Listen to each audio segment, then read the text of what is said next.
सर्वदेवाश्रयो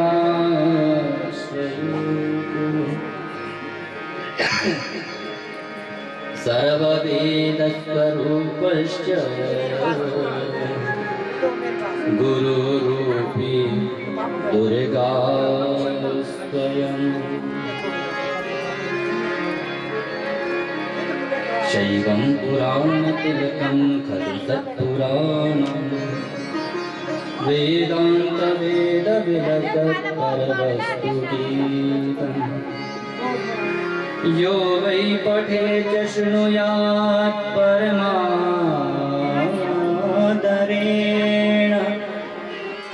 शम्भो प्रिय सहि लभते परमां गतिम् शम्भो प्रिय सहि लभे परमां गतिम्। या देवी सर्वभूतेषु मातृरूपेण संस्थिता नमस्तस्मै नमस्तस्यै नमस्तस्यै नमो नमः।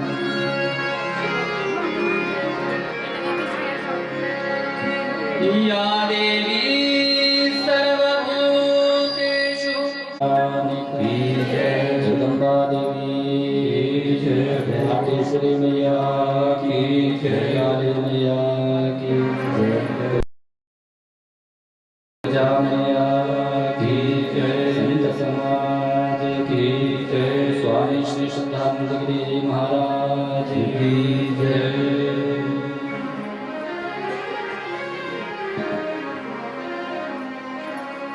धन कमाया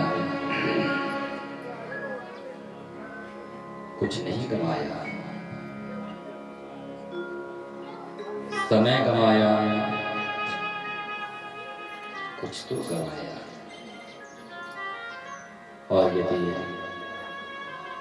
हम लोगों ने चरित्र गवा दिया तो सब कुछ गवा दिया।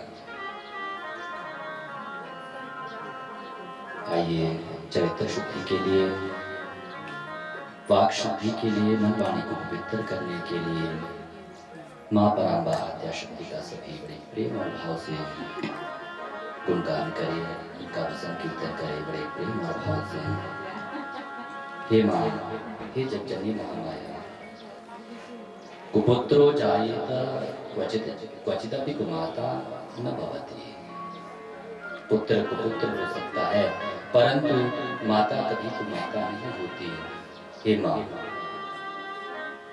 हम सभी इलाका निवासी, ग्रामवासी शिव शक्ति के चरणारविंद में, महादेश्वरी के चरणारविंद में, नाग देवता, काली मैया, यीशु देवता जी की कृपा से हम आप सभी एकत्रित हुए हैं। तो हे प्रभु, हे माँ, आपके चरण में जो भी आता है किसी प्रकार की कमी नहीं होती। आइए याद करते हैं माँ से, अब अपने भाव को प्रकट करते हुए बड़े प्रेम और श्रद्धा भाव से। किस बात की कमी है अम्बे माँ तेरे दर पे, भोली माँ तेरे दर पे, किस बात की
जगदंबिका ललितांबिका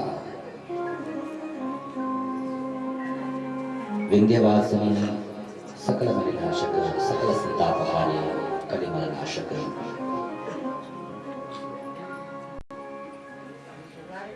ऐसी मां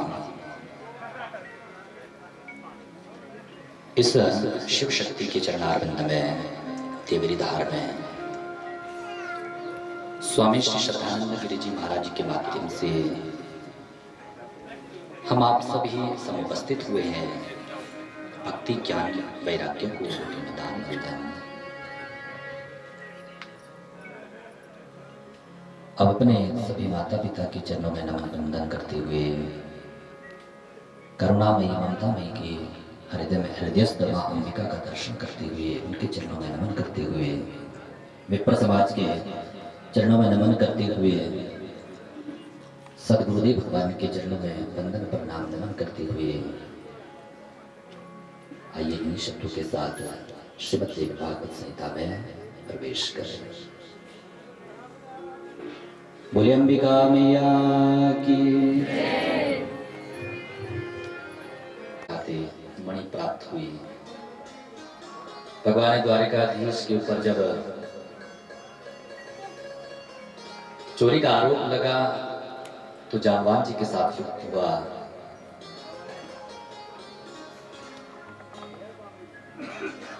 वसुदेव जी को लगा इतने दिन से मेरा पुत्र गायब है, तो नारद जी ने आकर के मां परांबा आद्याशक्ति का स्तवन करने के लिए कहा।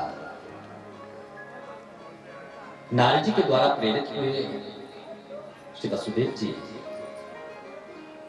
यज्ञ हुआ और भगवान द्वारिकाधीश को पुत्र के साथ मां अंबा की शक्ति से पुनः प्राप्त किया। आपने कथा को श्रवण किया। प्रेम से कहिए जय माता और जोर लगाए। आप लोग जब सुस्त हो बैठते हैं ना तो हमें भी सुस्ती आ जाती है। जोश से बोला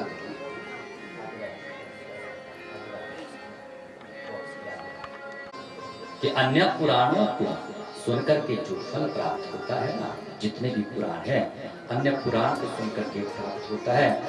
जीवन में एक बार देवी भागवत को श्रवण कर लो तो अन्य पुराणों से 100 गुना फल उस जीव को एकमात्र देवी भागवत कथा श्रवण करने से प्राप्त हुआ करता है। के पुराणानां तु सर्वेषां श्रवणा यत्फलं लभेत् तस्मात् शतगुणं पुण्यं देवी भागवतं लभेत्। तस्मात् शतगुणं पुण्यं देवी भागवतं लभेत्। 100 गुना फल की प्राप्ति हुआ करती है। और आपने श्रवण भी किया था ना कि अन्य पुराण आप तीर्थाटन कर लो, कितने भी आप उपवास ले लो, आप कितने भी व्रती बन जाओ, कितने भी आप कथा सुन लो, परंतु ये तब तक ही श्रेष्ठ है जब तक जीव ने देवी भागवत की कथा को श्रवण नहीं किया। अन्य तीर्थ का पुण्य, व्रत का पुण्य, सेवा का फल तो हमें ही तार सकता है, हमें स्वर्ग की प्राप्ति दे सकता है, परंतु श्रीमद् देवी भागवत की कथा तो यदि परिकर में परिवार में किसी ने एक ने सुन ली ना, उस समस्त परिवार का ही कल्याण हुआ करता है। ऐसे श्रीमती मां की कथा। सूत जी कहते हैं प्रधान जो शौनक जी है, शौनकादि ऋषि हैं, 88 शौनकादि जो ऋषि है, सूत जी ने निवेदन किया कि शौनकादि ऋषियों, एक ऐसी ही और महात्म्य में कथा है, इसे आप श्रवण करें कि एकदा कुंभयोनिस्तु लोपामुद्रापते गत्वा कुमार अभ्यर्च्य पप्रच्छ विविधा।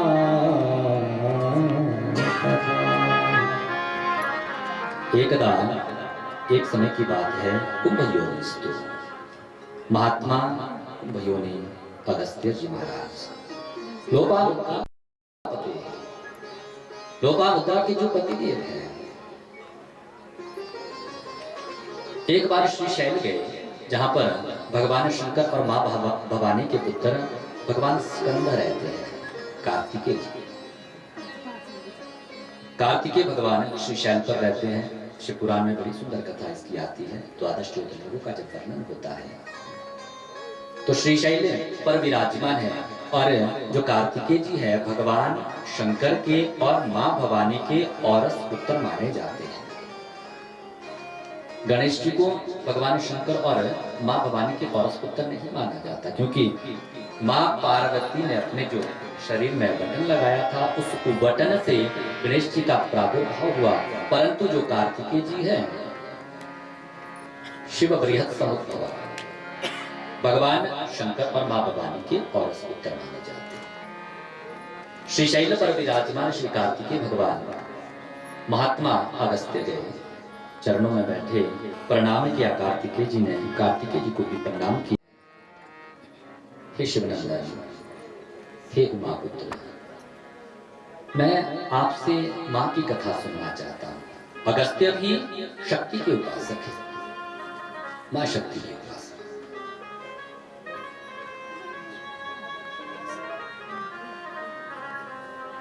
जैसे आप जानते हैं कि भगवान शंकर ने अपने वीर्य को मां पार्वती के उदर में स्थापित किया था। मां ने उस वीर्य को कृतिकाओं में छोड़ दिया था। 6 कृतिकाएं थी। जब उनसे वो भगवान शिव का वो वीर्य सहन नहीं हुआ तो उन कृतिकाओं ने अग्नि में वीर्य डाल दिया। तो अग्नि से भगवान कार्तिकेय प्रकट हुए। कृतिकाओं ने इनका पालन पोषण किया तो कार्तिकेय इनका नाम पड़ा। प्रेम से कहिए जय माता दी। कार्तिकेय नाम पड़ा। तो महात्मा अगस्त्य ने निवेदन किया, आप परा आद्या शक्ति के परम भक्त हैं, इसलिए मां की कथा सुनने की उत्कट उत्कंठा मन में जागृत हो रही है।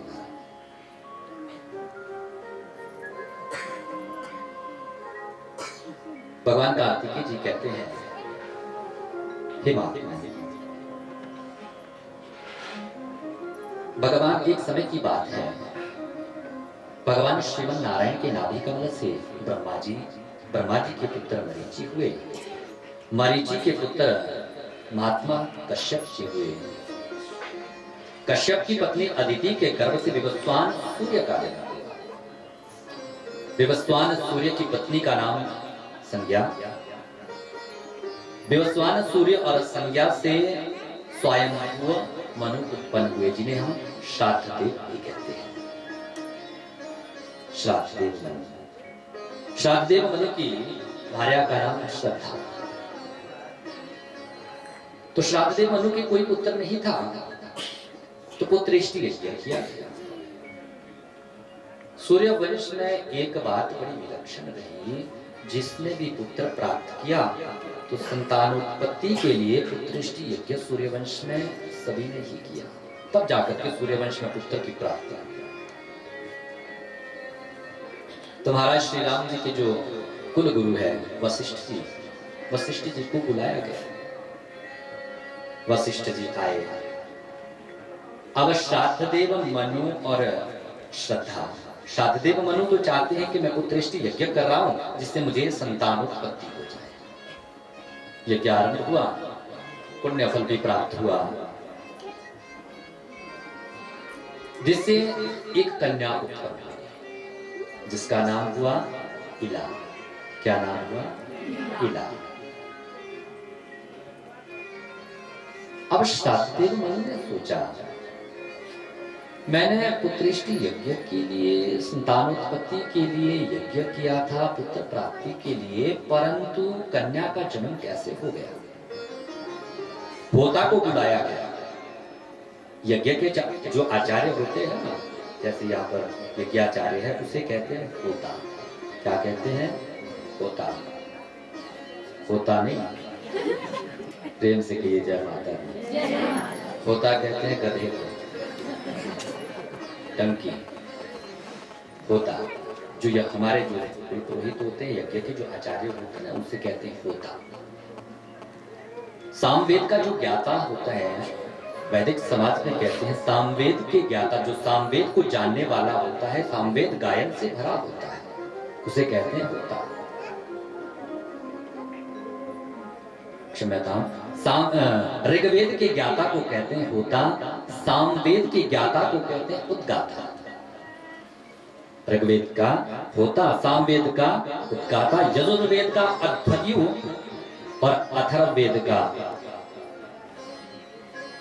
चारों वेद, अथर्ववेद को जानने वाला जो होता है प्रसोता, उसे कहते हैं। चार वेद का ज्ञान उसे होता है।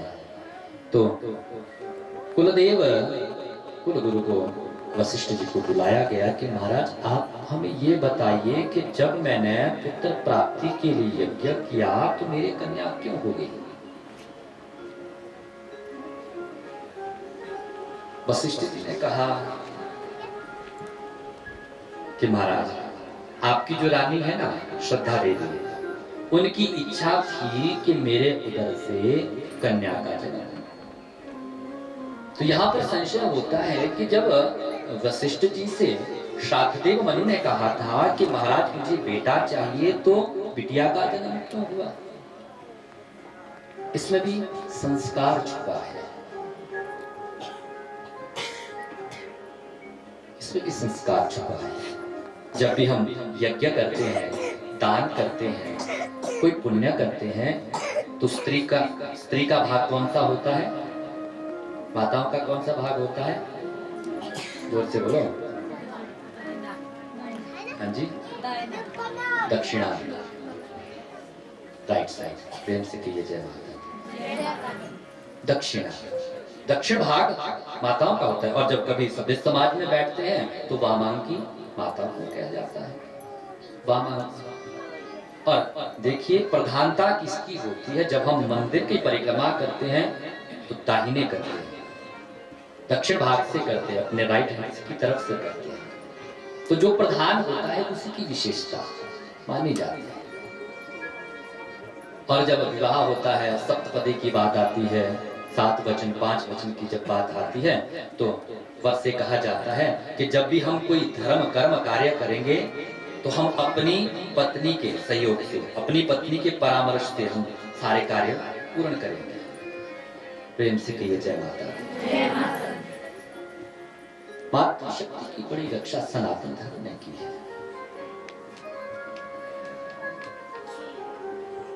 बड़ी रक्षा। तो महाराज कहते हैं, वशिष्ठ जी कहते हैं, इसलिए मुझे रानी की आज्ञा का पालन करना पड़ा। तो बाद में उस बिटिया जो किला थी, उस बिटिया को ही बेटा बना। उस बिटिया से ही महात्मा, तपस्वी महात्मा महाराज राम जी के कुलगुरु वशिष्ठ जी महाराज बेटा बना दिया गया।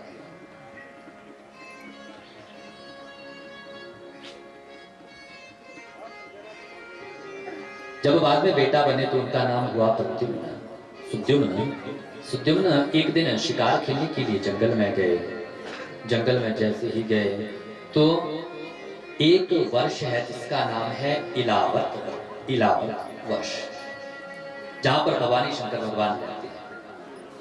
उस इलावन में, इलावर्त वर्ष में एक बार भगवान भवानी शंकर विराजमान थे, हास्य परिहास कर रहे थे। तो क्या हुआ कि इतने में संत महात्माओं की मंडली वहां से निकल पड़ी।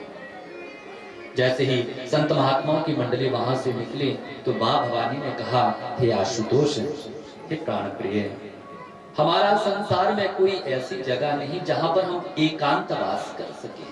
क्योंकि लक्ष्मी जी के पास, लक्ष्मी नारायण के पास वैकुंठ है, ब्रह्मा जी के पास ब्रह्मलोक है, परंतु आज तक। और आपको पता है कि भगवान भोलेनाथ कहाँ रहते हैं? प्रेम से कहिए जय माता दी।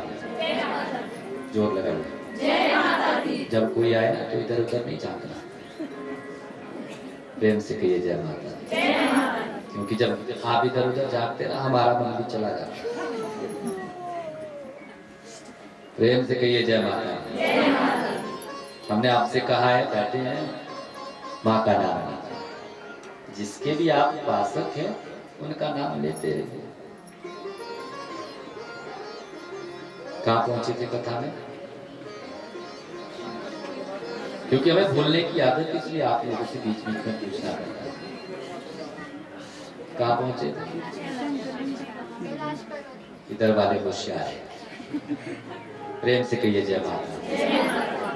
और हम जब स्कूल जाते थे ना, आगे आगे कौन कौन बैठते थे जो होशियार होते, पीछे पीछे डफर लोग कि हमसे ना पूछे। प्रेम से कहिए जय माता। अम्बे महारानी दुर्गा महाकाली नमो नमः।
रहने के लिए, ब्रह्मा जी के पास ब्रह्मलोक है सरस्वती के साथ रहने के लिए, परंतु मां भवानी ने कहा, हे आशुतोष भोलेनाथ, हमारे पास आज तक कोई ऐसा स्थान नहीं कि हम कहां पे रह पाए, एकांतवास कर पाए। भगवान भोलेनाथ की जो उपासना करते हैं ना, जो भगवान भोलेनाथ के भक्त होते हैं, आपने देखना हर हाल में मस्त रहने वाले हैं। जो मांगने उनके दर पे जाते हैं उनको अपना सब कुछ दे डालते हैं। ऐसे भगवान भोलेनाथ आज तक जिन्होंने अपने लिए मकान तक नहीं पानी से, आज भगवान शंकर ने कहा, भगवान मैं इस इला वर्ष को शाप देता हूं कि इस इला वर्ष में जो भी पुरुष कभी भी अनायास या जानबूझ करके भी आ जाए, वो स्त्री रूप में परिणत हो जाए, स्त्री रूप में बदल जाए। शाप दे दिया। तो एक बार भगवान शंकर भवानी के साथ उसकी इलावन में थे। इलावन में क्या हुआ कि विचरण करते हुए वही सुद्युम्न श्राद्धदेव मनु के पुत्र जो इला से पुत्र बने थे, उसी इलावन में आ गए तो स्त्री रूप में परिणत हो गए, स्त्री बन गए, फिर से स्त्री बन गए। महाराज उस इलावन में गया और इलावन में जाकर के उस स्त्री रूप में परिणत हो गया। महाराज दया दृष्टि, भगवान शंकर ने कहा, वशिष्ठ जी, मैंने अपनी पत्नी भवानी को प्रसन्न करने के लिए उस वन को श्रापित किया था कि मेरी भवानी उससे प्रसन्नचित्त हो गई थी, पर आप महात्मा है, दैवाधीनम जगत्सर्व मंत्राधीनम च देवता ते मंत्रा ब्राह्मणाधीनम तस्मात् ब्राह्मण देवता महात्मा। हम आप लोगों के वशीभूत है, परंतु मैं भवानी को जो आशीर्वाद दे चुका हूँ उसे कैसे असत्य करूं? आप भी मेरी शरण में आए हैं तो मैं ऐसा आशीर्वाद देता हूँ कि सुद्युम्न 1 वर्ष के लिए तो स्त्री बनेंगे और 1 वर्ष पुरुष बन करके रहेंगे। 1 वर्ष स्त्री और 1 वर्ष पुरुष। आधा अधूरा वरदान लेकर के वशिष्ठ जी आए। अब जब सुद्युम्न पुरुष बनते तो अपनी नगरी में आकर के वैसे ही कार्यभार करते, राजा की तरह कार्यभार करते, परंतु जब स्त्री रूप में फिर परिणत हो जाए फिर छुप छुप करके रहा करते थे, फिर छुप छुप करके रहते, कोई हमें देखना ले स्त्री रूप। फिर और चिंतित होने लगे, फिर और भगवान शंकर के पास वशिष्ठ महाराज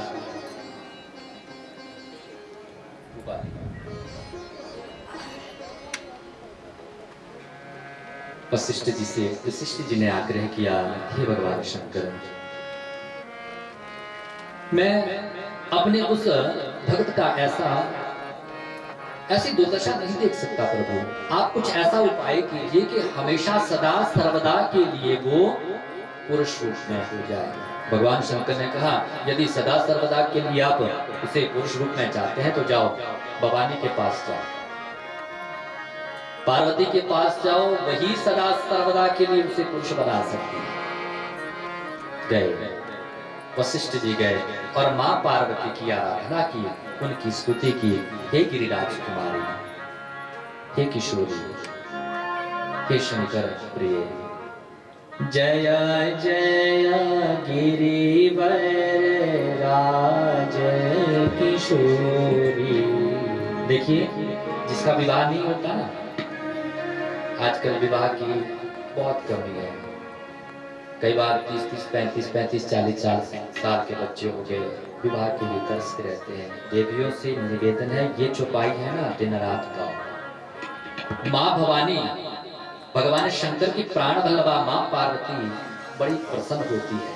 जब भगवान द्वारिकाधीश का विवाह हो रहा था ना, तो साक्षात लक्ष्मी स्वरूपा जो रुक्मिणी भगवती थी, साक्षात माँ पार्वती की आराधना की थी कि हे माँ, हे जगजननी, आप मुझे ऐसा आशीर्वाद दीजिए कि भगवान द्वारिकाधीश ही मुझे पतिव्रत में प्राप्त हो।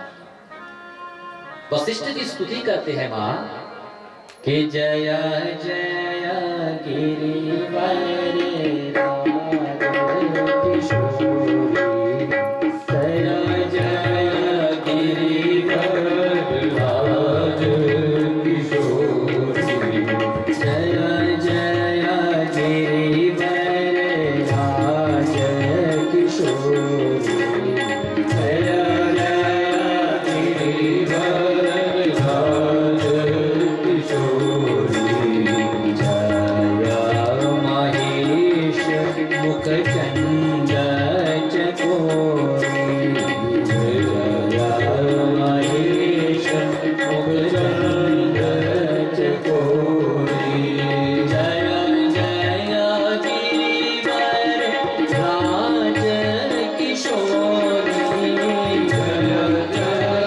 जय गिरिवर राज किशोरी, जय जय गिरिवर राज किशोरी, जय जय गिरिवर राज किशोरी, जय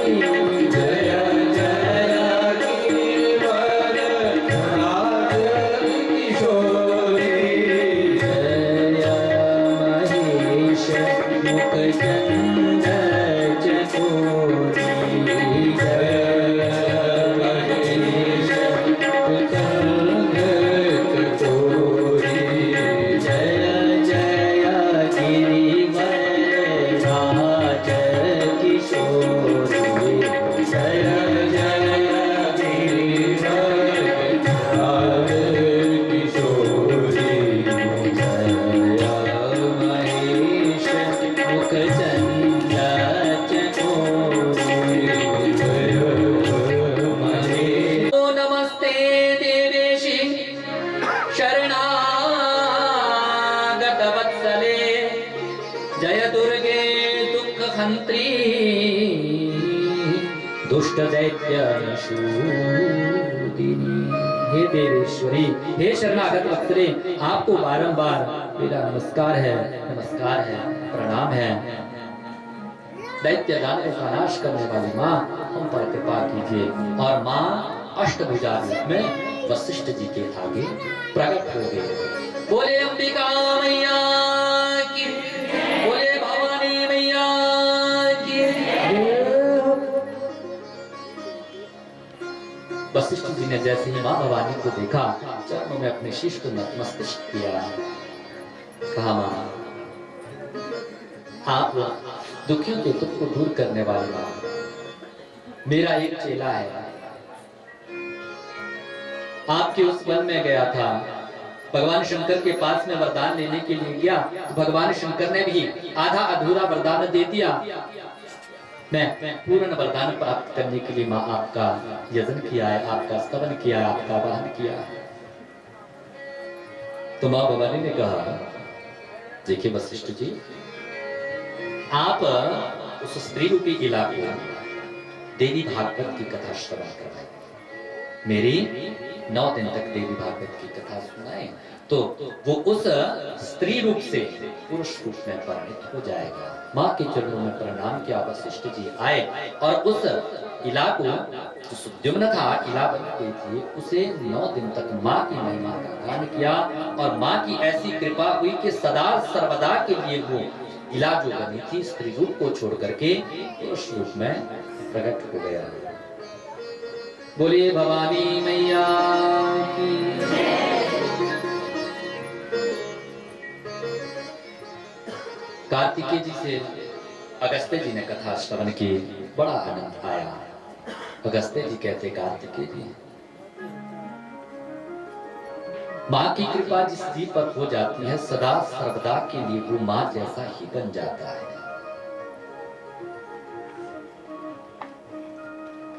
अब नवरात्रि विधान की विधि को बताया, कैसी विधि है, कैसे माँ की कथा करनी चाहिए।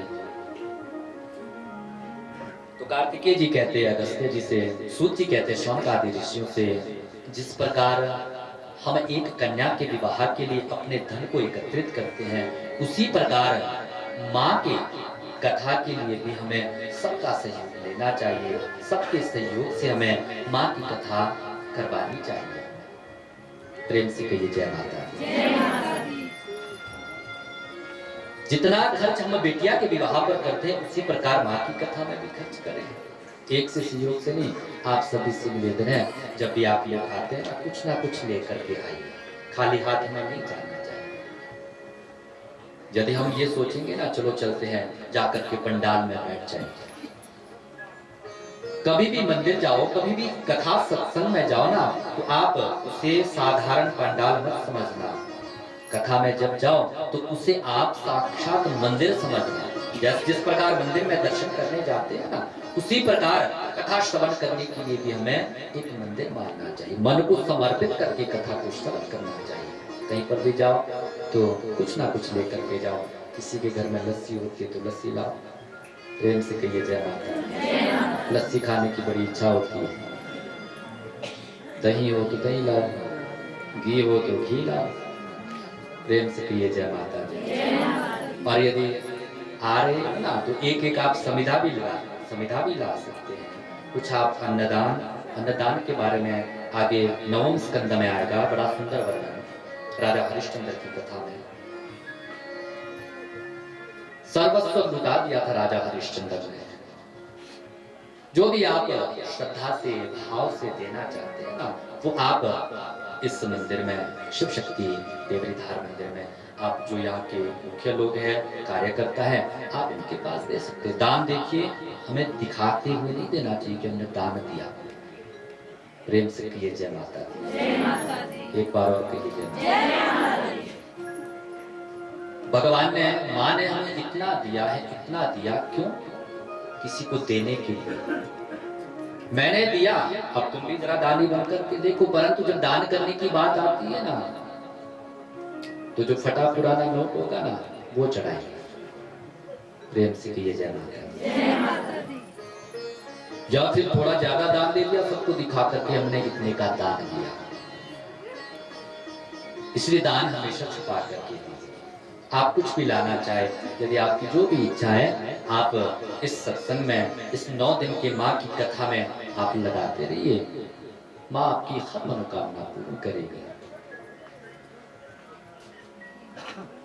शुद्ध मुहूर्त को निकलवा करके माँ की कथा को कीजिए।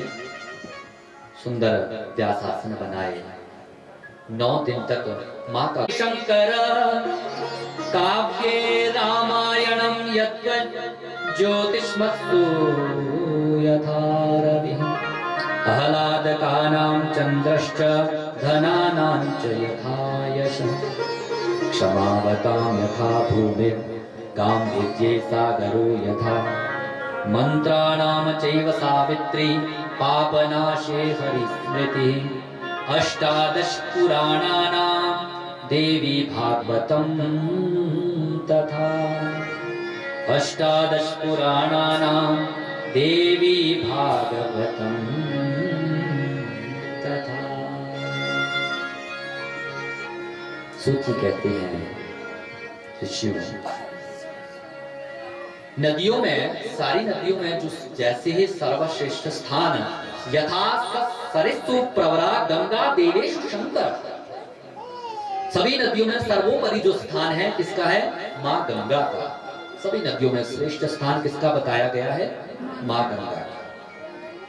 गंगा देवेशु शंकर, देवताओं में, सभी देवताओं में सर्वोपरि स्थान जो है भगवान शिव का है। और काव्ये रामायणे यद्वत्, काव्यों में वाल्मीकि रामायण, काव्यों में वाल्मीकि रामायण का जो स्थान सर्वोपरि है। और ज्योतिषमत्सु यथा रवि, तेजस्वियों में भगवान सूर्य का स्थान सर्वोपरि है। आह्लाद का नाम चंद्रश्च, आनंद देने वाले में चंद्रमा का स्थान सर्वोपरि माना गया है। धनानां च यथा यश, और धनों में, सब धनों में सुयश। और क्षमावताम तथा भूमि, क्षमाशील में मां पृथ्वी का स्थान सर्वोपरि बताया गया है। गांभीर्ये सागरो यथा, गंभीरता में सागर का स्थान सर्वोपरि। मंत्रणाम जीव सावित्री, और मंत्रों में सर्वोपरि स्थान गायत्री का है। पापनाशे हरि, पाप का नाश करने में हरि का नाम सर्वोपरि है। उसी प्रकार अष्टादश पुराणानां देवी भागवतम तथा, 18 पुराणों में सर्वोपरि जो स्थान है वो मां भगवती देवी भागवत का सर्वोपरि स्थान है। बोले देवी मैया की, काली मैया की। उसके बाद देवी भागवत के महात्मा की कथा को श्रवण करवाया श्री सूत जी ने, प्रथम स्कंद को आरंभ किया। आइए थोड़ी सुस्ती बगाते हुए फिर प्रथम स्कंद जब आगे अग्रसर होंगे बड़े प्रेम और भाव से। अम्बे महारानी दुर्गा महाकाली नमो नमो, सभी गाइए। महारानी दुर्गा महाकाली नमो नमो, अम्बे महारानी दुर्गा महाकाली नमो नमो। जय अम्बे महारानी दुर्गा महाकाली नमो नमो।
त्रिपदा गायत्री से आरंभ किया। मैंने आपसे पिछले कल कहा था ना, जो देवी भागवत जो है वो सारस्वत कल्प की कथा है, और जो भागवत है वो पद्म कल्प की कथा है, दोनों समान है। श्री कृष्णाय वयम, जो जीव के त्रितापों का नाश करते हैं। त्रिताप कौन से?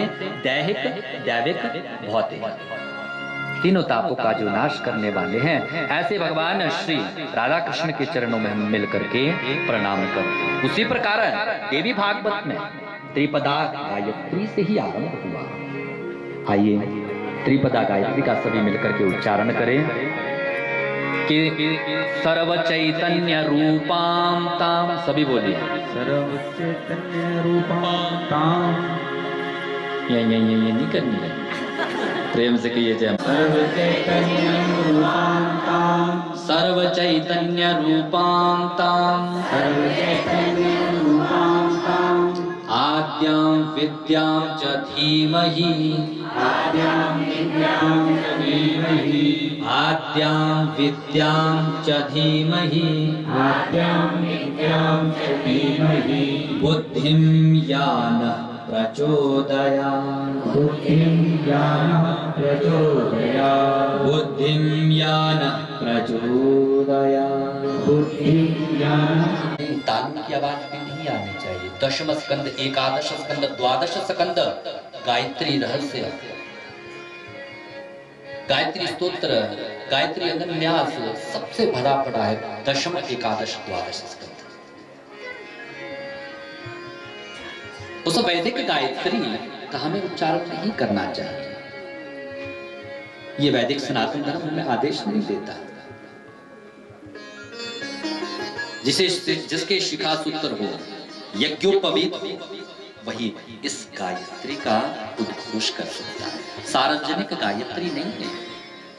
आप इसका उच्चारण किए, सर्व चैतन्य रूपां तामाद्यां विद्यां च धीमहि, बुद्धिं यानः प्रचोदयात्।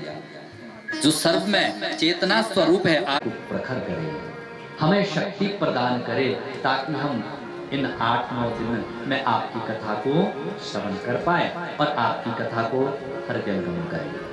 प्रेम से कहिए जय माता। और जोड़े बार बार बोलना पड़ता, बार बार ना बोलना पड़े। आप गुस्सा करो, हम बुरा नहीं मानेंगे, आप जितना मर्जी गुस्सा करो, बुरा क्यों माने। वक्ता जो होता है ना, वक्ता किसे कहते हैं, जो बक बक बक बक बक बक बक करे। ये प्रश्न कर रहे हैं शौनक सूत जी महाराज से। इस देवी, जो देवी भागवत के महात्म्य की कथा आपने सुनाई, ये सूत जी, इसकी रचना किसने की? ये देवी भागवत क्या है? अब प्रश्न होते हैं, प्रश्न का समाधान करते हैं सूत जी महाराज। कितने पुराण हैं और कितने उपपुराण हैं? सूत जी ने कहा, हे शौनकादि ऋषि, व्यास जी ने इस श्रीमद् देवी भागवत की रचना की। व्यास जी के 4 शिष्य,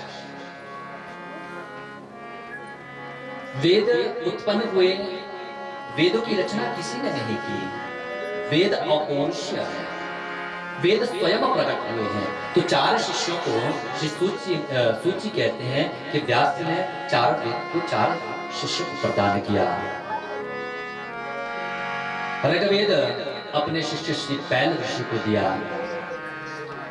यजुर्वेद वैशंपायन ऋषि को व्यास ने प्रदान किया, अथर्ववेद सुमंतु को दिया और सामवेद जैमिनी ऋषि को दिया।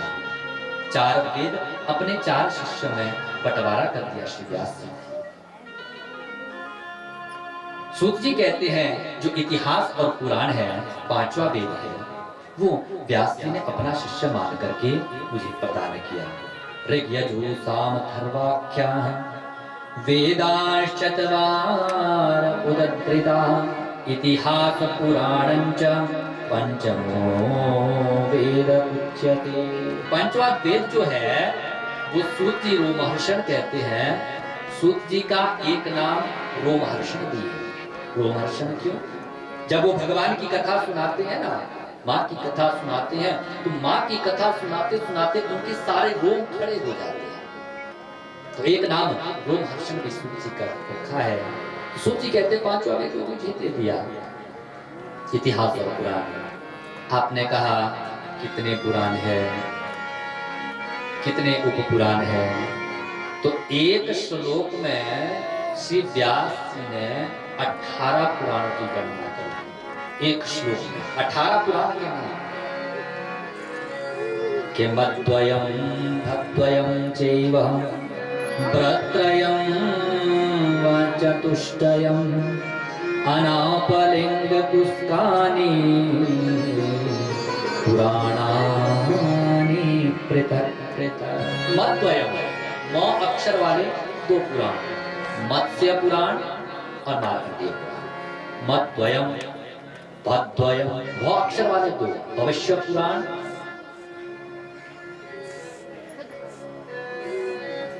और भागवत पुराण। भौ अक्षर वाले दो, भविष्य और भागवत पुराण।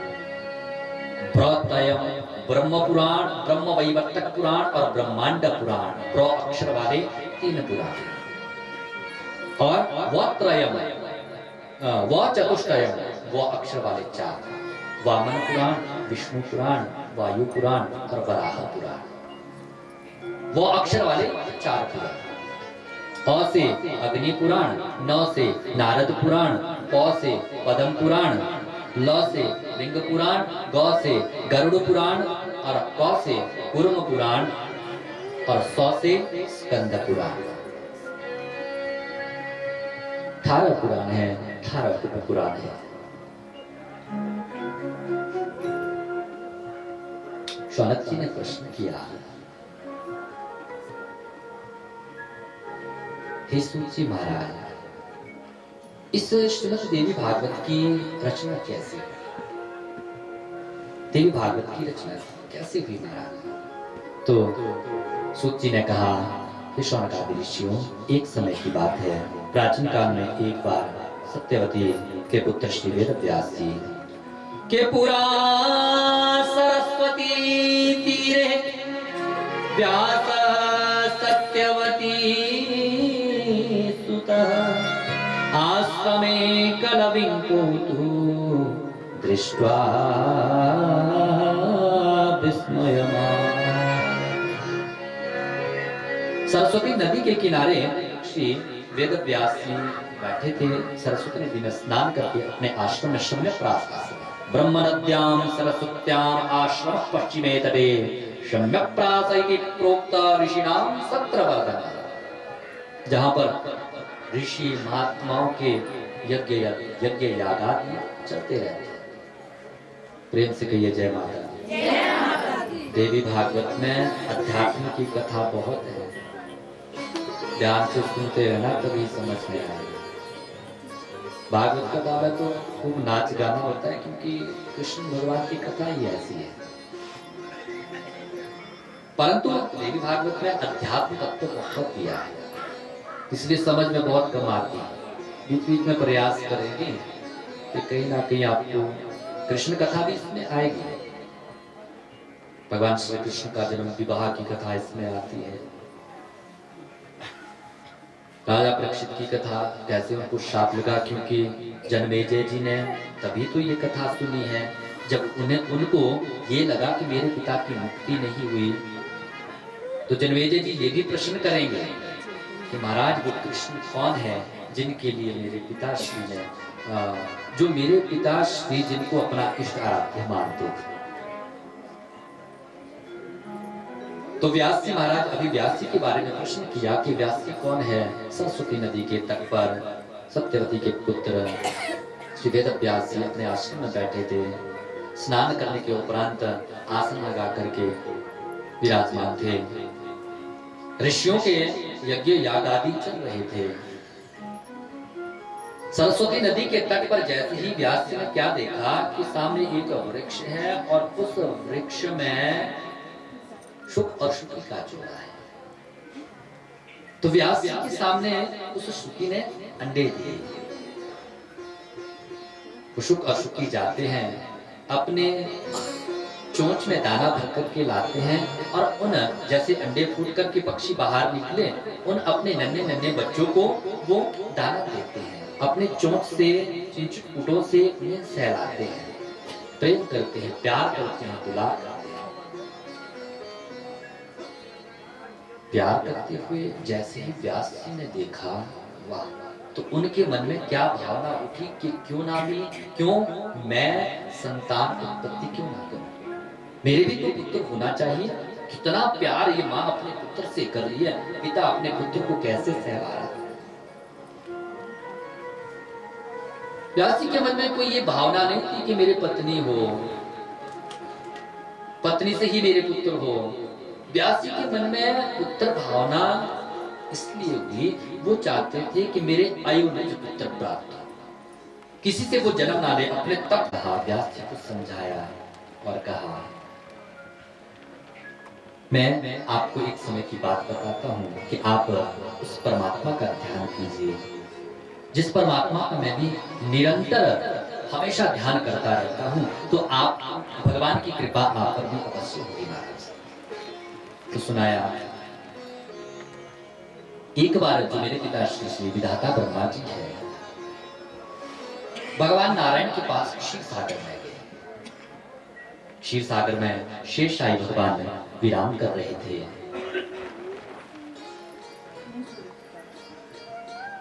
तो नारद जी कहते हैं मैंने ब्रह्मा जी अपने पिताजी से मैं भी प्रश्न करने लगा कि जब आप क्षीर सागर गए, नारायण वहां पर समाधिस्थ थे, तो पिताजी आपने वहां जाकर के क्या किया?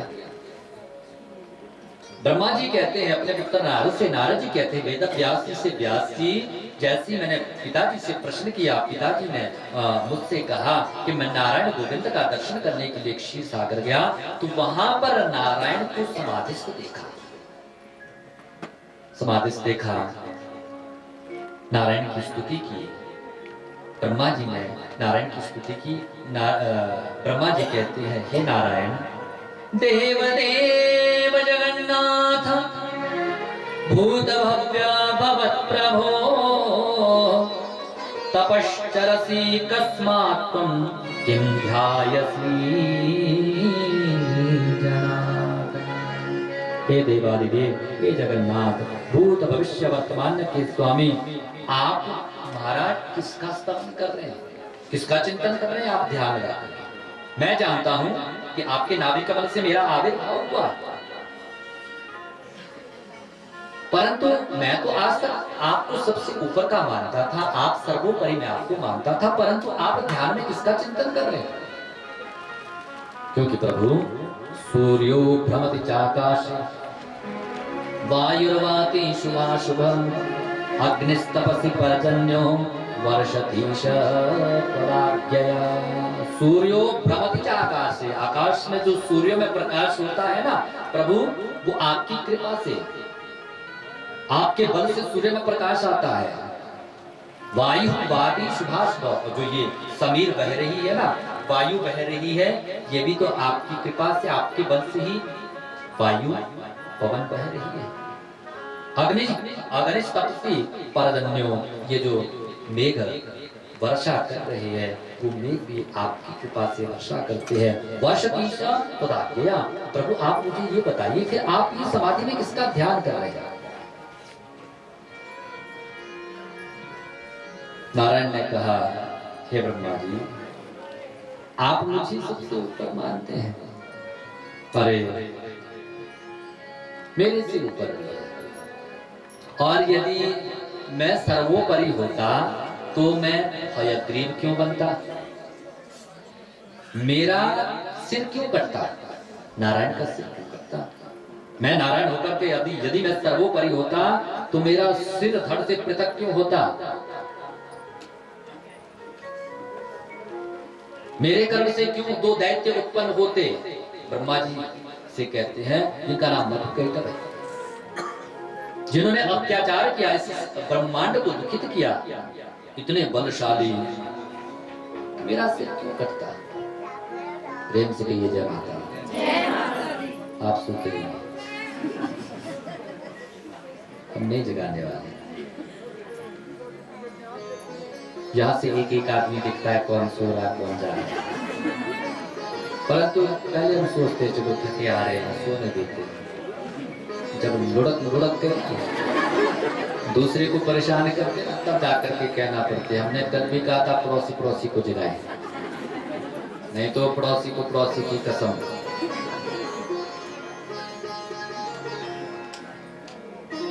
कितने चिंता मुक्त होकर के हम कथा सत्संग में बैठते हैं, किसी प्रकार की कोई चिंता नहीं, कोई टेंशन नहीं। नींद आती है, पूरी जिंदगी गोली खा लो, नींद के लिए नींद नहीं आती, आकर की कथा में नींद आती। प्रेम से कहिए आप सोते रहो, हम नहीं जगाने वाले। भजन करते रहेंगे, कितना भजन करेंगे, कितना कीर्तन करेंगे। परंतु चलो एक बार जगा लेते हैं, उसके बाद फिर सो जाएं। प्रेम से कहिए जय माता दी। हम ये काम की बात बताते हैं, ध्यान रखना, बहुत काम की वस्तु है। और जब कोई काम की चीज कहते हैं ना, तो ध्यान से रखना चाहिए। कोई हमारे पास घर में, कोई हमारे सास बुजुर्ग हमारे पास कोई सामान देते हैं ना, तो क्या कहते हैं कि इसको संभाल करके रखना, बड़ी कीमती चीज है, तो हम उसे उतना ही संभाल करके रखते हैं। अच्छा, आप एक बात बताइए, भोजन में किस चीज का महत्व होता है? थाली का होता है ना, बिना थाली के हम भोजन नहीं कर सकते। भोजन में किस चीज का महत्व होता है? जोर से बोलिए। थाली। शहर में किस चीज का महत्व होता है? शहर में नाली का। किस चीज का? नाली का। यदि शहर में नाली नहीं होती ना, तो शहर में आपने देखना कितनी गंदगी फैल जाएगी। बाग में, आगे वाले बाग में माली का। यदि बाग में माली नहीं होगा, आपने देखना जो उसमें हम पौधे लगाएंगे ना, उसमें उस पौधे की शोभा नहीं होगी। क्यों? क्योंकि उसकी कोई साफ सफाई करने वाला नहीं होगा। तो बाग में यदि मालिक है तो बाग की शोभा। ससुराल में, जोर से कहिए, ससुराल में साली का। भाइयों को इधर साली बड़ी प्यारी, यहाँ से आवाज आई साली।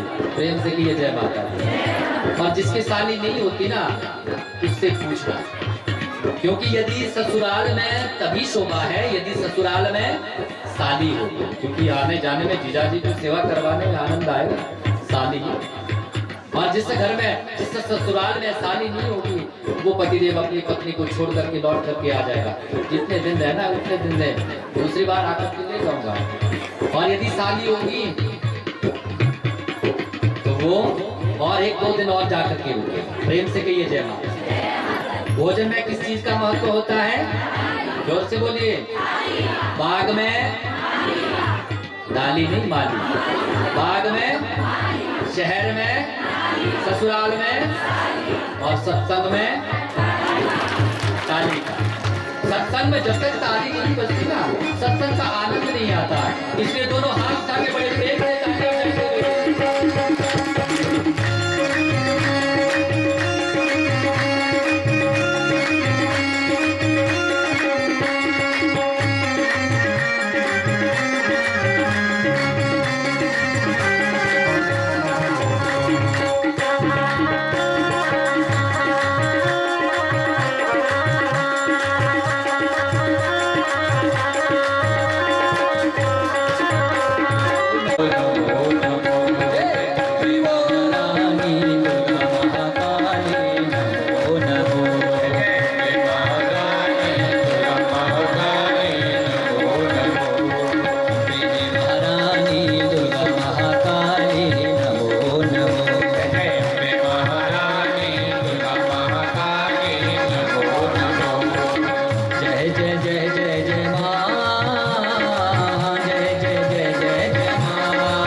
भगवान श्री राम ने उसे उनका कुंभकर्ण का उद्धार कर दिया। उसकी जो पत्नी थी जिसका नाम था निद्रा देवी, निद्रा देवी भगवान श्री राम के चरणों को पकड़ लिया, चरण पकड़ लिए कि हे प्रभु, आपने मेरे पति देव का उद्धार कर दिया, मुझे विधवा बना दिया, इसलिए महाराज मेरे पति के साथ मुझे भी समाप्त कर दीजिए। और राम जी के जीवन में दो बड़ी विलक्षण बातें रही। एक तो भगवान राम जी ने किसी को पीठ नहीं दिखाई, अपने शत्रु को कभी पीठ नहीं दिखाई, और दूसरी किसी पर नारी पर दीठ नहीं, दीठ मतलब दृष्टिपात नहीं किया। तो भगवान श्री राम ने कहा, निद्रा देवी मैं तुझे मार तो नहीं सकता, परंतु हाँ तुझे आशीर्वाद एक मैं जरूर दे सकता। कौन सा?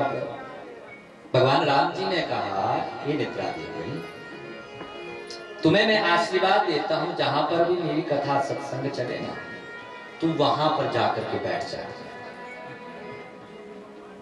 वहां पर बैठ जाना, और जो कोई ज्यादा खा करके आए, ज्यादा भोजन करके आए, किसी दीवार का कोई सहारा ले, तू उसे अपनी गोद में बिठाना, वो सोता जाएगा, तू मेरी कथा सुनते जा।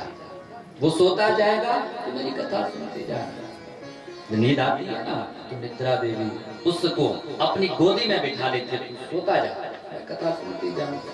प्रेम से कहिए जय माता। निद्रा देवी आप बुरा मत मानना, सोना हो तो किसी मोटे तगड़े को देख लिया, उसके पीछे सो, सामने नहीं। लुढ़कते हुए हमें यहाँ से हंसी आती है, बहुत ही लुढ़कते हैं। प्रेम से कहिए जय माता। ये तो हास्य परिहास हुआ। आप लोगों का ध्यान भी रखना पड़ता है, क्योंकि कथा यदि आप लोगों के छूट गई, फिर हमारा सुनाने का भी प्राय नहीं। देखिए, हम यदि यहाँ से कह दिए, गलती में निकल दिया रावण राम की जगह, आप एकदम से पकड़ लोगे, परंतु आप सुन रहे हैं या सो रहे हैं, यहाँ से हम कैसे पकड़े? प्रेम से कहिए जय माता। आप लोग स्वतंत्र हैं, परंतु शक्ति है। हयग्रीव मुझे बनना पड़ा, जिस शक्ति के कारण मधुकैटभ ने उत्पात किया, जो मेरे विष्णु कर्ण मलुतो। अब सूत जी से प्रश्न किया शौनकादि ऋषियों ने। यहाँ पर नारद जी व्यास जी को आदेश दे रहे हैं। क्यों? क्योंकि जब उनके मन में संतानोत्पत्ति के लिए मन में उद्विग्न हुआ, संकल्प हुआ कि संतानोत्पत्ति, तब चर्चा सुनाने लगे कि आप महाराज शक्ति की उपासना कीजिए। सूत जी से प्रश्न किया शौनकादि ऋषियों ने, महाराज व्यास जी के पुत्र हुआ कि नहीं हुआ, आप ये कथा बाद में सुनाना, परंतु भगवान को हयग्रीव बनना पड़ा। आपने ये कहा कि भगवान का शिरच्छेदन हुआ, भगवान का सिर छेदन हुआ, सिर कट गया। ऐसी कथा महाराज ऐसे क्यों हुआ? आप कथा को सुनाइए। सूत जी कहते हैं, सुनो विष्णु, एक बार की बात है, एक बार देवताओं ने एक यज्ञ की दीक्षा ली। यज्ञ की दीक्षा ली तो यज्ञ के जो आचार्य है वो है श्रीमन नारायण, यज्ञाचार्य, यज्ञ नारायण भगवान। यज्ञ नारायण भगवान सो रहे थे, असुरों का आतंक था, तो 10 वर्ष सहस्राणि परिश्रांतो जनार्दन, 10,000 वर्ष तक युद्ध करते करते भगवान शयन कर रहे थे। नारायण से दीक्षा कैसे ले? नारायण को विश्राम कर रहे थे। यहाँ पर देवता यज्ञ करना चाहते हैं, क्या करें? नारायण विश्राम कर रहे हैं। और नींद से जगाना भी पाप है। निद्राभंग कथाच्छेदो दंपत्योः पतिभेदनम शिशुमात्री विभेदश्च ब्रह्महत्या समम स्मृतम्। निद्राभंग, कोई गहरी नींद में सो रहा है ना, और अपने स्वार्थ के लिए हम उसे जगा दें, तो वहां पर भी उसका जगाना पाप बन जाता है। वर्ष तक युद्ध करके परिश्रांत थे, तो जो उनका धनुष था ना, उसकी प्रत्यंचा पर भगवान विश्राम कर रहे। ब्रह्मा जी ने कहा, ये बमरी, इस धनुष की डोर को काट दो। बमरी ने कहा, दीमक ने कहा, अरे महाराज, निद्रा से किसी को उठा दूं मैं, वो भी नारायण को? 10,000 वर्ष युद्ध कर रहे, विश्राम कर रहे, और अपने स्वार्थ के लिए आपने मेरा सृजन किया।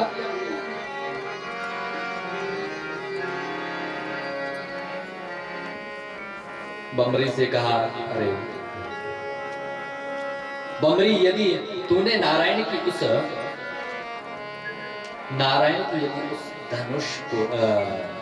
धनुष डोरी को नहीं काटा, तो सारा संसार उपद्रव से आक्रांत हो जाएगा, भयभीत हो जाएगा। बमरी से कहा, देख यदि तूने ये हमारा कार्य सिद्ध कर दिया तो हम तुमसे वचन देते हैं, जब हम यज्ञ करते हैं ना, यज्ञ हवन करते हैं तो स्वाहा उच्चारण करते हैं, स्वाहा कहते हैं, चरु भविष्यान आदि की स्वाहा अग्नि में डालते हैं।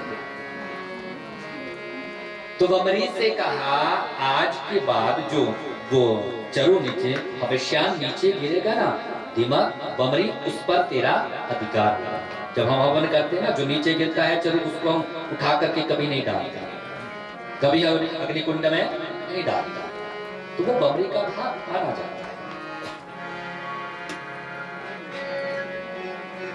बमरी को भाग दिया, यज्ञ का भाग बमरी को दिया। बमरी से कहा, भैया तू का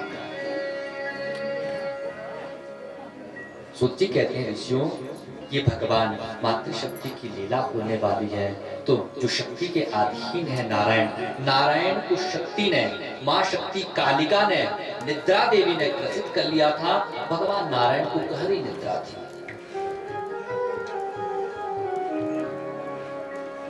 गहरी निद्रा थी।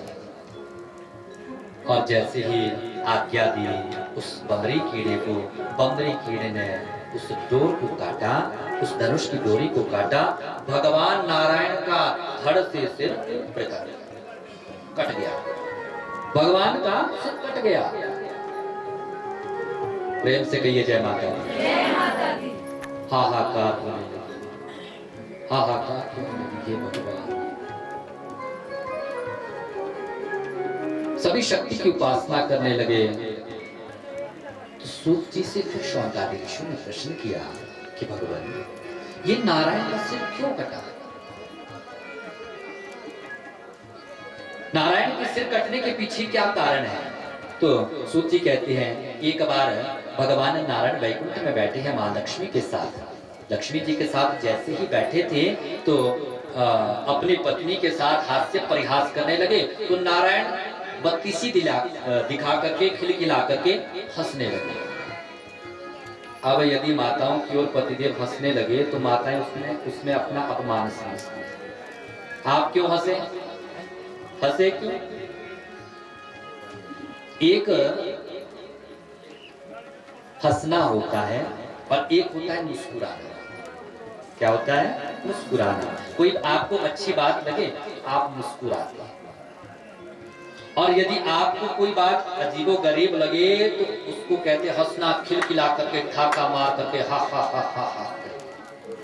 और जो राक्षस है, राक्षस कहाँ रहते हैं? इसी पृथ्वी पर, इसी मृत्यु लोक में, कंदराओं में राक्षस रहा करते हैं। तो राक्षस जो दानव होते हैं उनकी आकृति मनुष्य के समान होती है, मनुष्य जैसा उनका शरीर होता है। राक्षसों की आकृति बड़ी विभत्स होती है, बड़े बड़े विकराल केश, नख, बड़ी बड़ी आंखें। तो आज उस दानव को महाभागा विहम गच्छम महाभाग, जाओ राज्य कूद करो।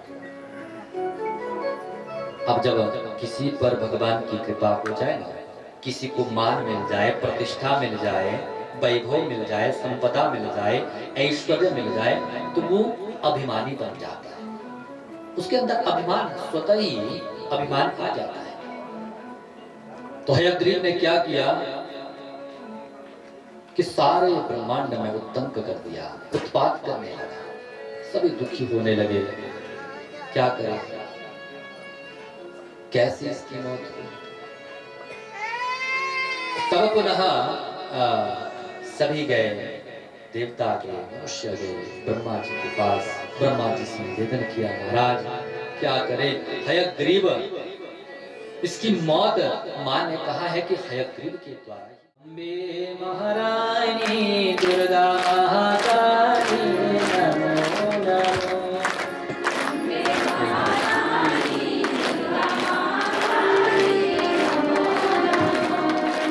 अम्बे महारानी दुर्गा महाकाली नमो नमो।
माए नाचने लगी।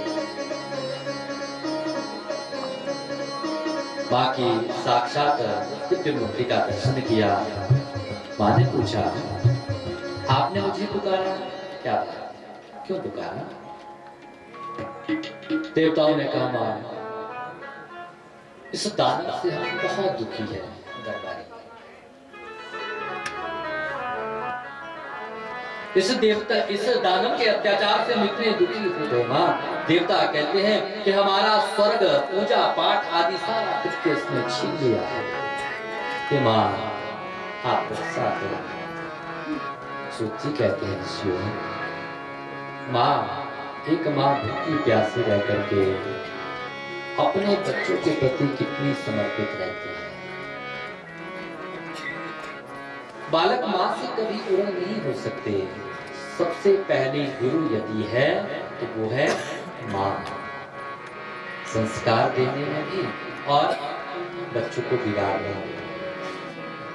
यदि माँ गुरु है तो समय समय पर अपने बच्चों को टोकते रहे। यदि वो शरारत करता है, शास्त्र कहते हैं कि लालये तो 5 वर्षाणि 10 वर्षाणि ताड़येत्। प्राप्तेषु षोडश वर्षेषु पुत्रम मित्रम वदाचार्य। 5 वर्ष का जो बालक होता है ना, 5 वर्ष का बालक, तो उस बालक को कुछ भी बोध नहीं होता। आप उसे मारोगे भी ना, तभी उसे पता नहीं चलेगा कि हमें क्यों मारा। शास्त्र कहते हैं 7 वर्ष तक यदि बच्चा गलती करता है ना, बेटा हो चाहे बेटी, गलती करता है तो वो सारे उसके जितने भी दोष होते हैं, जितनी भी उसकी गलतियां होती है, जितने भी उसके अपराध होते हैं, सारे गुण माफ होते हैं। भगवान सारे अपराध को माफ कर देते हैं। और 7 से 14 वर्ष तक यदि बच्चा अपराध करे तो वो अपराध माता पिता के अपराध माने जाते हैं। 7 से 14 वर्ष तक वो माता पिता के अपराध माने जाते हैं। और 14 के बाद यदि बच्चे शार्प करे, दंडता करे, अपराध करे तो वो उसके सारे अपने अपराध माने जाते हैं। तो 5 वर्ष तक आप बच्चों को बच्चों की तरह रहने दें। आप मारोगे कोई फर्क नहीं पड़ेगा। क्यों मारा? उन्हें पता नहीं कि हमारी गलती क्या है। लालिये तो 5 वर्षाणि 10 वर्षाणि ताड़येत्। और 6 का जब हो जाए ना, 6 से 15 10 वर्ष उसे चपत लगाओ। जब कोई गलती करता है ना, उदंडता करता है, उस समय अगर आप कदम कदम पर उसे रोकेंगे, टोकेंगे, गलती पर उसे दंड देंगे तो उसे समझ में आ जाएगा कि हमारी गलती क्या है, क्यों हमें दंड मिला। यदि वो समय आपने छोड़ दिया ना, उसके बाद बच्चे वश में नहीं आने वाले। तो प्रथम गुरु मां। हमने आपसे कहा था कि कुपुत्रो जाए तब क्वचित विकुमाता न भवति। माता कभी माता नहीं हो सकती। माँ का बलिदान बच्चों के प्रति बहुत समर्पित रहता है, बहुत समर्पित। बाप तो बेचारे फ्री है प्रेम से के लिए। जय माता। भाई लोग बड़े खुश होते हैं। क्यों? जब माताओं को डांट पड़ती है ना, बढ़िया हो गया, घर में जाकर कान खाती है। यहाँ तो कुछ ना कुछ सुनने को मिल रहा है, परंतु माँ की रक्षा हमारे शास्त्रों ने देखी है। दुखी हम इस दानव के द्वारा हो चुके, दुखी की इसका उद्धार कीजिए। तो माँ ने कहा इसे तो मैंने आशीर्वाद दिया है कि हयग्रीव के द्वारा ही इसका उद्धार होगा। एक काम करो, जब सारी घटना सुनाई माँ से कि माँ नारायण का धड़ इधर है, सर ना जाने इधर चला गया, तो घोड़े का सिर मंगवाया गया, नारायण के धड़ से जोड़ दिया गया। नारायण जैसे ही हयग्रीव बनकर के सामने प्रकट हुए, हयग्रीव के साथ भगवान हय, आपसे कहा था ना, हय किसे कहते हैं? घोड़े को। घोड़े के मुख जैसा रूप धारण करके भगवान जैसे ही प्रकट हुए, हयग्रीव के साथ, दानव के साथ युद्ध हुआ। युद्ध करते करते भगवान ने अनायास ही उस हयग्रीव का, दानव का उद्धार कर दिया। बोले लक्ष्मी नारायण भगवान की जय। सूची कहते हैं बस यही कारण था कि भगवान को हयग्रीव बनना पड़ा। भगवान का जो शिरच्छेदन हुआ था उसमें साक्षात चैतन्य महामाया शक्ति की ही इच्छा थी।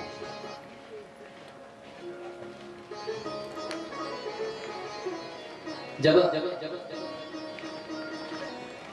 हमारे अंदर बल नहीं रहता तो हम क्या कहते हैं कि हमारे अंदर शक्ति नहीं है। क्या कहते हैं? शक्ति नहीं है। कोई ये तो नहीं कहता कि हमारे अंदर अब पिता नहीं है। क्या कहते हैं? हमारे अंदर अब शक्ति नहीं है। अब जो ये यहाँ पर इंस्ट्रूमेंट चले हैं ये किसके माध्यम से चले हैं? ये आपके एम्पलीफायर जो है, मिक्सर जो है, ये किसके द्वारा चल रहे हैं? शक्ति के द्वारा। इसमें कौन शक्ति देता है? और हम जो इस समय बोल रहे हैं हम किसके द्वारा? शक्ति के द्वारा। जब उस माँ की शक्ति हमारे अंदर है तभी तो हम बोल पा रहे हैं। जब शक्ति खत्म तो राम नाम सत्य। प्रेम से कहिए जय माता दी। जय माता दी। जब कहीं फंक्शन में जाओ ना, दीपावली की बधाई देने जाओ, भैया दूज पे जाओ, रक्षाबंधन पे जाओ, जन्माष्टमी में जाओ, किसी भी उत्सव में जाओ, आप दीपावली पे जाओ तो ये कहना जा करके हम क्या करते हैं? हेलो हाय कैसे है? वहां जाकर के आपने एक बार जरूर कहना, कोई भी खुशी का उत्सव है, कहना राम नाम सत्य है। प्रेम से कहिए जय माता। जाकर के कह देना राम नाम सत्य है। उसे सोचेंगे ये राम नाम सत्य अभी जीवित है, जिंदा है, राम नाम सत्य पहले ही कर रहे, डंडा मार करके भगा देंगे। क्या राम नाम सत्य? और भगवान माँ का नाम ही सत्य है, बाकी सब असत्य है। जो सत्य है हम उसी को नहीं मानते, उसी को नहीं मानना चाहते। ये संसार असत्य है, ये हमारा परिवार है, ये हमारा बेटा है, बेटी है, ये पति है, ये पत्नी है, ये दादा है, ये दादी है, ये नाना है, ये नानी है, मामा मामी, सबको हम अपना उन्हें सत्य मानते हैं। परंतु धीरे धीरे जब वो हमारे से दूर चले जाते हैं, खिसकते जाते हैं, अपने दूसरे लोग को चले जाते हैं, जाकर के बोध होता है कि यह सब असत्य है और ये शरीर नाशवान है। इसलिए कहते हैं प्रेम से कि ये जय माता दी। जय माता दी। ये सब शक्ति देने वाली माँ है। इसलिए हम बार बार कहते हैं कि भगवान का नाम लेते रहिए, साथ भगवान का नाम ही जाएगा।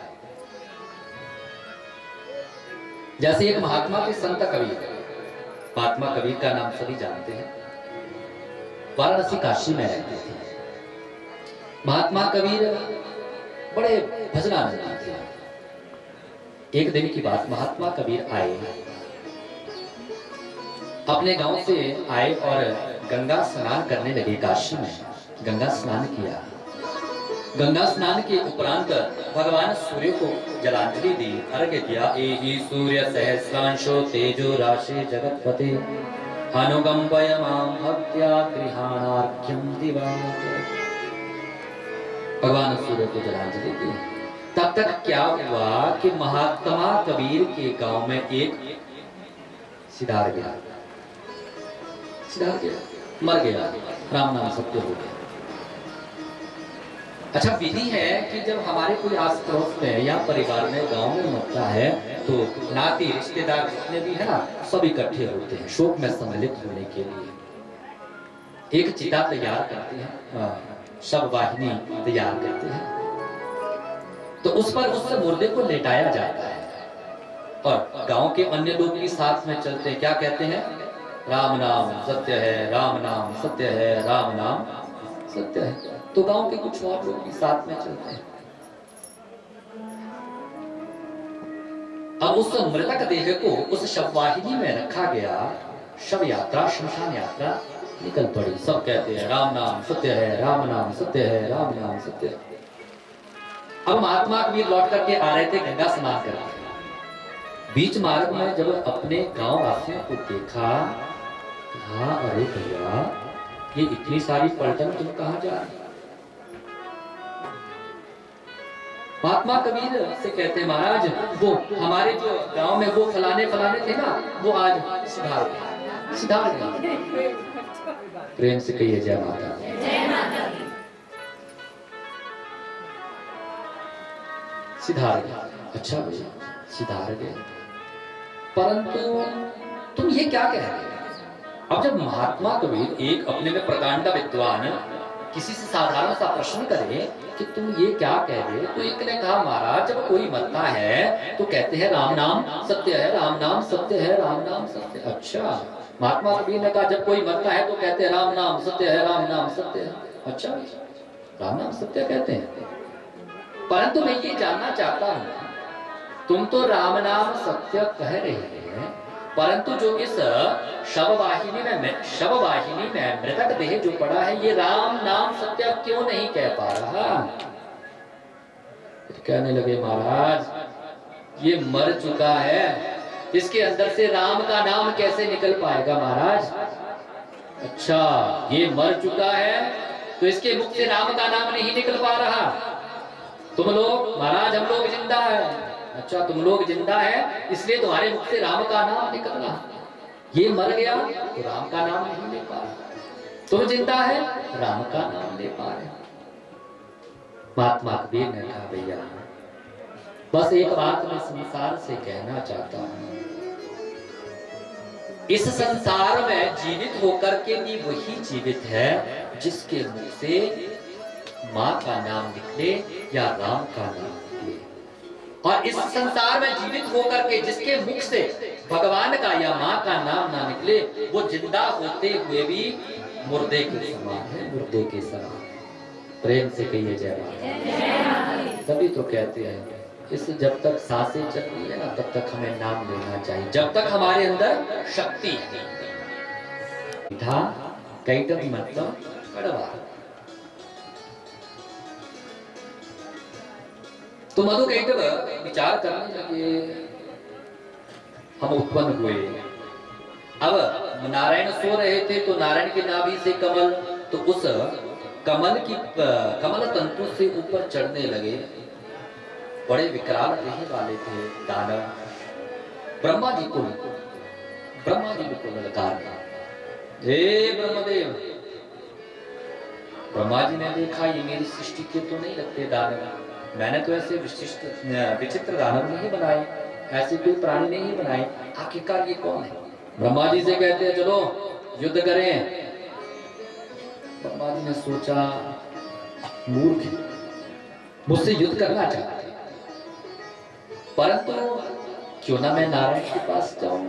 नारायण के पास गए और नारायण को जब शयन करते देखा, क्या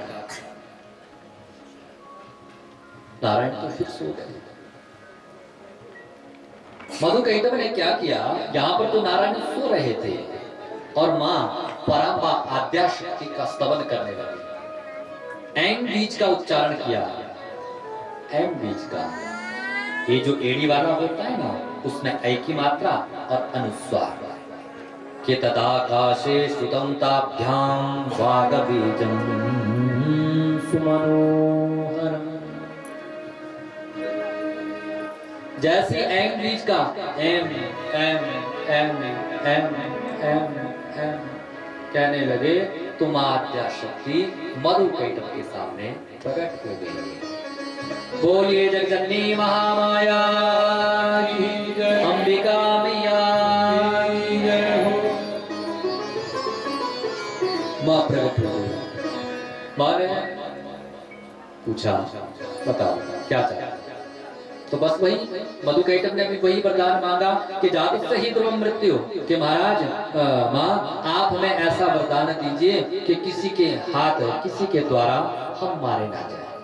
तो दैत्य असुर तो सबसे पहले यही वरदान मांगते हैं कि हमें अजर अमर बना दीजिए। माँ ने कहा ये वरदान नहीं दे सकते, कुछ और मांग लीजिए। कठिनतम तपस्या की तब जाकर के हमारी मौत। माँ ने तथास्तु का अंतर्धान हो गई।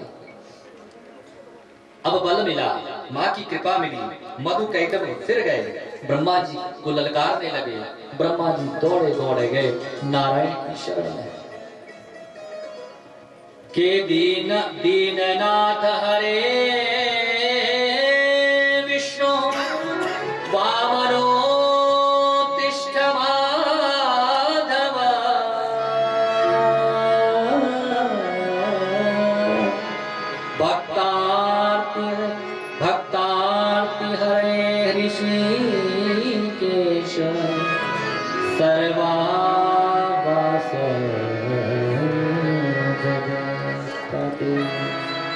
ब्रह्मा जी कहते हैं, हे दीनानाथ, हे हरे, हे विष्णु, हे वामन, हे माधव, भक्तों की पीड़ा हरने वाले ऋषिकेश सर्वव्यापी भगवान नारायण रक्षा कीजिए। पाहि माम, पाहि माम, पाहि माम, पाहि माम। भगवान नारायण निद्रा के वशीभूत, निद्रा के वशीभूत।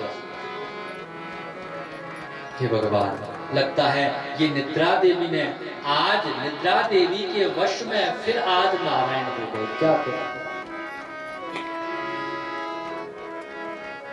तो ब्रह्मा जी ने क्या शक्ति का फिर स्तवन किया जगजनी महामाया का कि देवी त्वमस्य जगतः किल कारणं हि ज्ञातं मया सकलते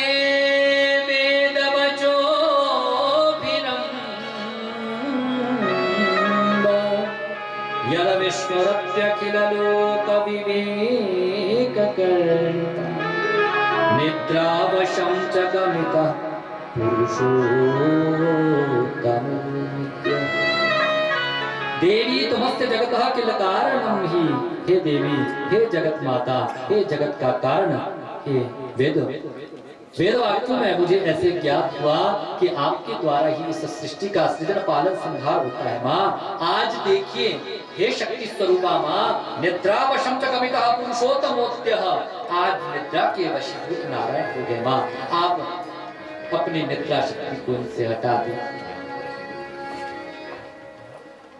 जैसे ही माँ की स्तुति की, स्तुति करते ही वैसे ही मोह निशा, मोह माया मां निद्रा भी दूर चली गई स्तुति करते ही। और भगवान नारायण की जमाई लेते हुए सोते हुए जाग खड़े हुए। कहा, महाराज आपके द्वारा दो दानव उत्पन्न हुए, अत्याचार बहुत किया, इतना अत्याचार कि मुझे ललकारना आरंभ किया। नारायण इन दानवों से मेरी रक्षा कीजिए, रक्षा कीजिए। युद्ध होने लगा। जैसे ही नारायण के साथ मधु कैठव का युद्ध होने लगा, दोनों बड़े चतुर थे। पंचवर्ष सहस्राणि यदा जातानि युद्धया हरिणाम चिंतितम तत्र कारणम मरणे तयोः। 5000 वर्ष तक मधु कैठव के साथ युद्ध हुआ। नारायण थकने लगे। अरे इतने वर्ष हो गए, क्या करते? दोनों चतुर थे। जब एक थकता तो दूसरा विश्राम करता। मधु थकता तो कैठव नारायण के साथ युद्ध करता। कैठव जब थकता तो मधु विश्राम करता। नारायण तो अकेले युद्ध कर रहे हैं। 5000 वर्ष व्यतीत हो गए। नारायण ने कहा, शांते पीते त्यक्त शस्त्रे पत्ते बालके तथा हरन्ति न वीरास्ते धर्म एष सनातनः। अरे ये धर्म के अनुकूल नहीं है। तुम दोनों बारी बारी मुझसे युद्ध कर रहे हैं और मैं अकेला ही तुमसे युद्ध कर रहा हूं। मधु कैटव ने कहा, महाराज ये हमारा कौशल है, हमारा कौशल है। अब नारायण को बता क्या करें? तो नारायण ने उस शक्ति की आराधना की। हे मां माया, हे सर्वव्यापी, हे त्रिगुणात्मिका स्वरूपिका, महाकाली, महालक्ष्मी, महासरस्वती, आप कुछ दिशा निर्देश कीजिए। मां नारायण के आवाहन करते ही मां अष्टभुजा रूप में प्रकट हुई। बोले दुर्गा भवानी की जय। जैसे ही मां के सामने भगवती दुर्गा प्रकट हुई, नारायण ने प्रणाम किया। मधु कैटव ने जब मां के सौंदर्य को देखा तो देख करके मोहित हो गए, देख करके मोहित हो गए।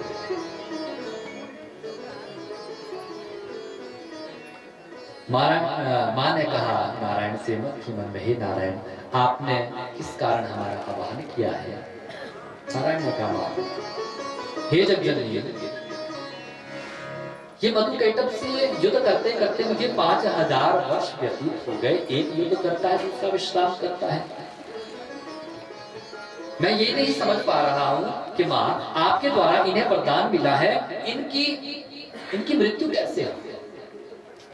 मां जगजननी ने कहा कि मैंने इन्हें वरदान दिया है कि इनके मुख से जब निकले और विपुल मात्रा में, जहां पर कम कम पानी होगा, थोड़ी भूमि होगी, वहीं पर इनकी मौत होगी। तो मां भवानी ने कहा, हे नारायण, आप इनसे युद्ध की चेष्टा कीजिए, आप इन्हें युद्ध के लिए चुनौती दीजिए, तो मैं इनकी जो शक्ति है ना, इनकी शक्ति को मैं खींच दूंगी, आप आराम से इन दोनों का उद्धार कर पाएंगे। तो नारायण ने क्या कहा, दोनों से, मधु और कैटभ से कहा, देखो भैया, तुमने बड़े बड़े कौशल दिखाए, युद्ध में तुम बड़े पारंगत हुए, 5000 वर्ष तक मेरे साथ युद्ध किया, मैं तुम दोनों से बहुत प्रसन्न हूं। नारायण ने कहा मधु और कैटभ से कि मैं तुम दोनों से बहुत प्रसन्न हूं, इसलिए भैया मैं इतना प्रसन्न हूं कि मांगो, तुम मुझसे वरदान मांगो, जो तुम वरदान मांगेंगे वो मैं तुम्हें वरदान दे दूंगा। दोनों अट्टहास करके हंसने लगे। वाह, इस सुंदरी देवी को देख करके अभी तक ये नारायण मुझसे हमसे हारता जा रहा था, इस सुंदरी देवी को देख करके लगता है कि ये इसे हासिल करना चाहता है, अपना कौशल दिखाना चाहता है इस देवी के सामने कि मैं बड़ा बलवान हूं, मैं बड़ा शक्तिशाली हूं। तो मधु कैटभ ने कहा नारायण से, नारायण, अरे तुम हमारे ऊपर क्या प्रसन्न हो गए? हम कहते हैं कि तुम हमसे मांगो, जो तुम मांगेंगे हम तुम्हें देंगे। नारायण ने कहा ठीक है। तयो तद्वचनं श्रुत्वा प्रत्युवाच जनार्दन भवेदामद्य मे तुष्टो मम मध्याहुवा।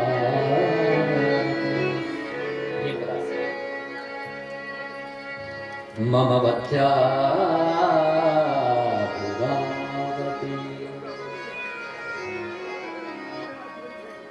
नारायण ने कहा अच्छा, हमारे ऊपर प्रसन्न है, तो मैं, यदि तुम मेरे से प्रसन्न है तो मैं तुमसे वरदान मांगता हूं कि मुझे ये वरदान दो कि तुम दोनों मेरे हाथ मारे जाए।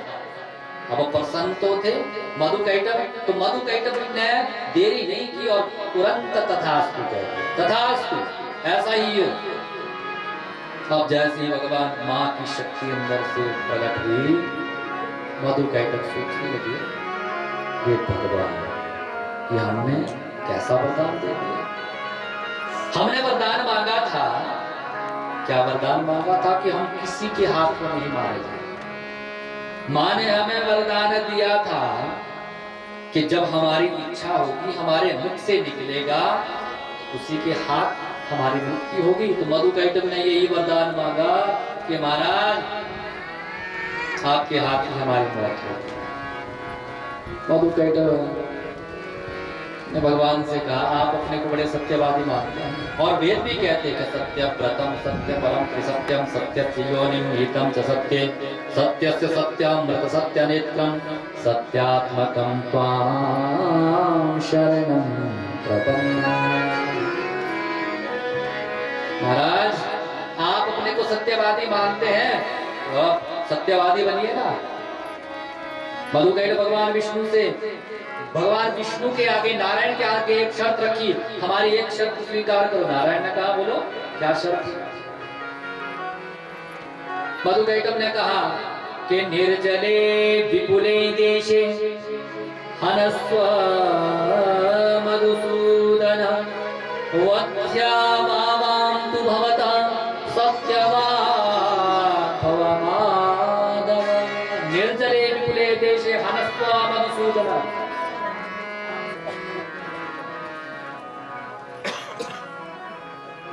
महाराज यदि आप हमसे प्रसन्न हैं, मधु कैटभ कहते हैं, आप ऐसी जगह हमारा वध करना जहां पर पानी कम और भूमि बहुत कम।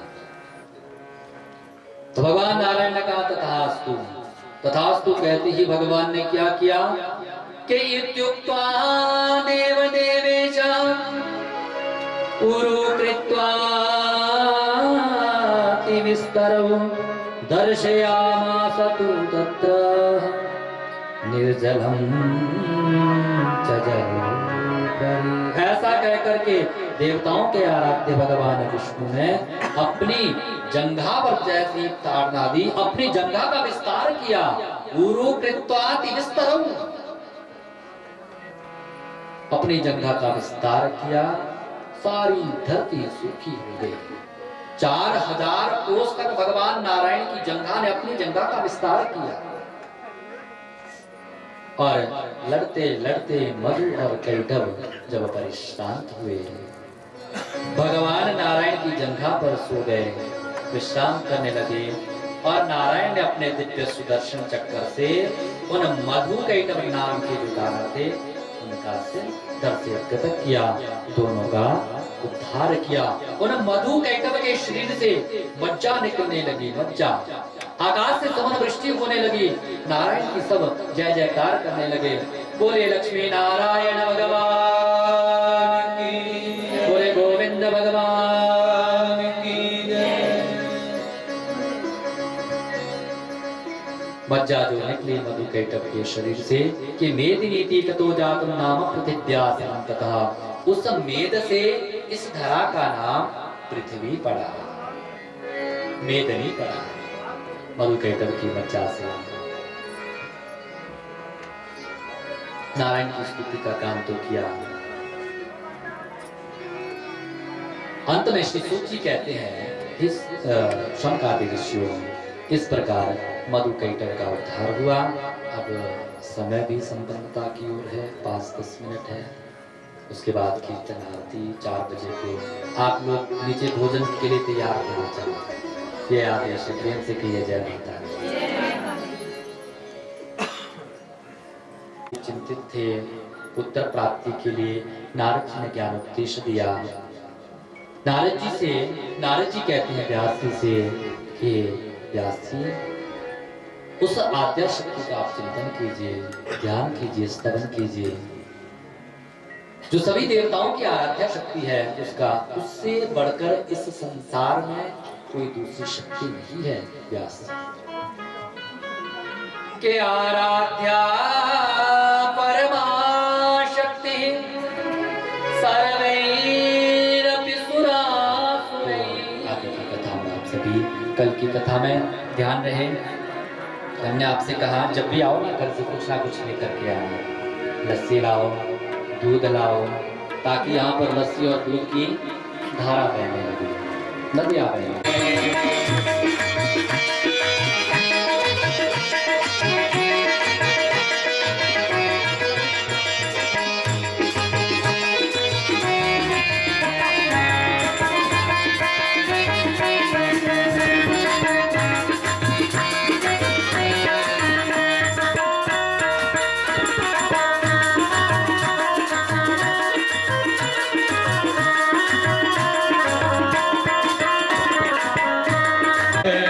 श्रृंगार में क्या कमी है, माँ के श्रृंगार में क्या कमी है, माँ के श्रृंगार में क्या कमी है, माँ के श्रृंगार में क्या कमी है।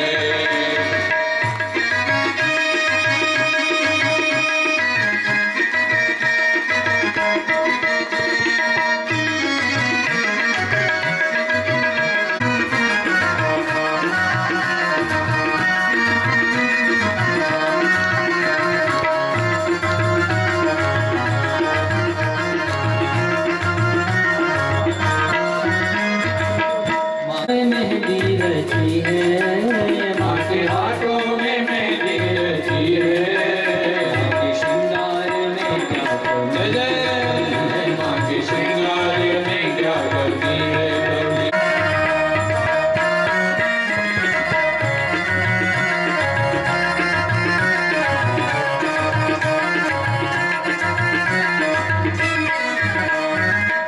माँ के माथे पे माँ के में क्या कमी है, माँ के श्रृंगार में क्या कमी है, माँ के श्रृंगार में क्या कमी है, माँ के श्रृंगार में क्या कमी है।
जय हो। मान देवता की जय, समाज की जय, रत्नगिरी जी महाराज की जय। आरती करें।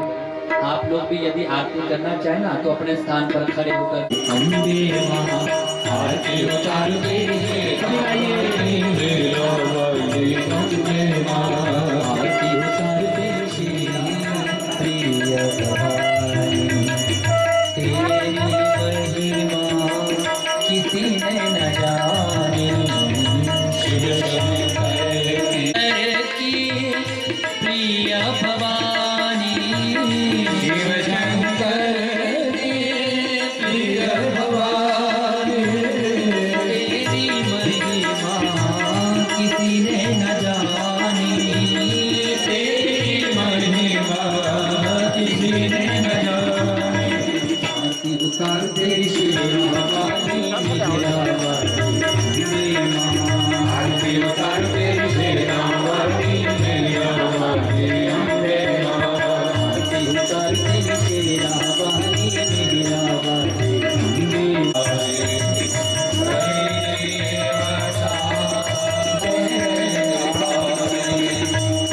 चैनपुत्री माँ बैल सवारी,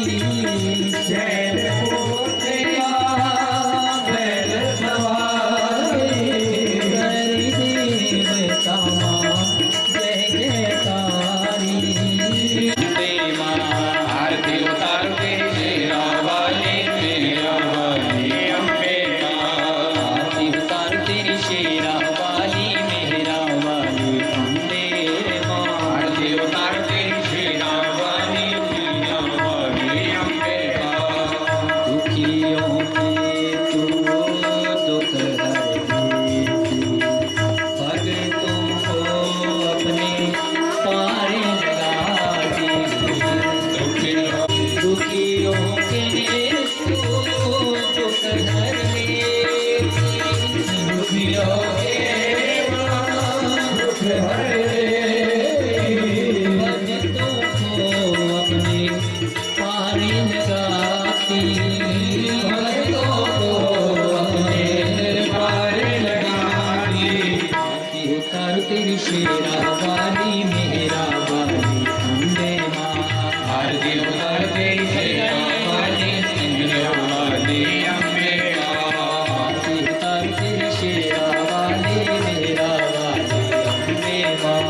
आरती उतार दे मेरा वाली मेरा वाली अम्बे कर्पूर गौरम करुणावतारम संसार सारम भुजगेन्द्रहारम सर्वावसनन्दं भवं भवानी सहितं नमामि। महादेव की जय। हर हर महादेव नमः। वक्रतुण्डाय धीमहि तन्नो दन्ती प्रचोदयात्। राधे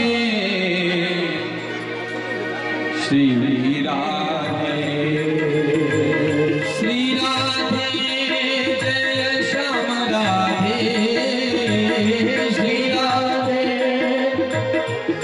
राधे ओ श्री राधे जय श्याम राधे श्री राधे जय श्याम राधे जय श्याम राधे श्री राधे जय श्याम राधे श्री राधे जय श्याम राधे श्री राधे जय श्याम राधे जय जय श्री राधे जय जय भज मन श्री राधे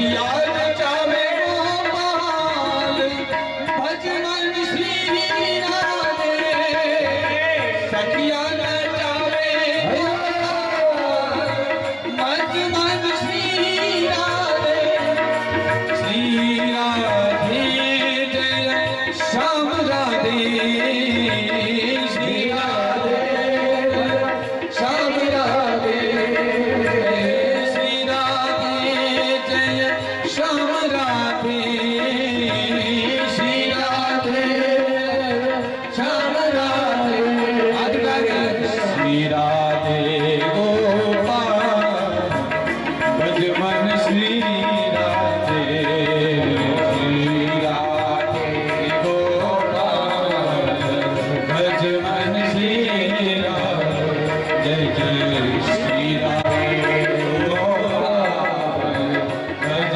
मन श्री राधे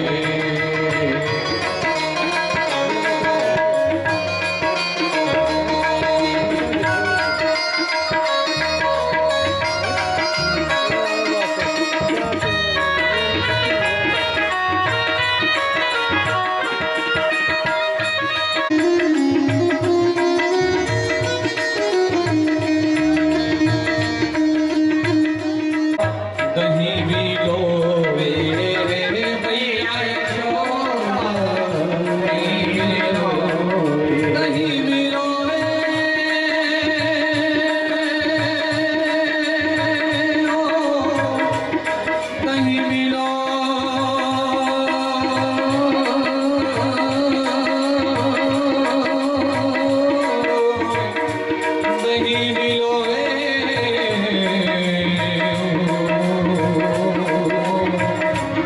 कहीं भी लो मैया यशोदा दही भी लो वे मैया यशोदा भज मन श्री राधे श्री राधे जय श्याम राधे श्री राधे श्याम राधे श्री राधे जय श्याम राधे श्री राधे जय श्याम राधे जय जय श्री राधे जय जय श्री राधे गोपाल भज मन श्री राधे जय जय श्री राधे गोपाल भज मन श्री राधे श्री राधे गोपाल भज मन श्री राधे श्री राधे गोपाल भज मन श्री बोले नैया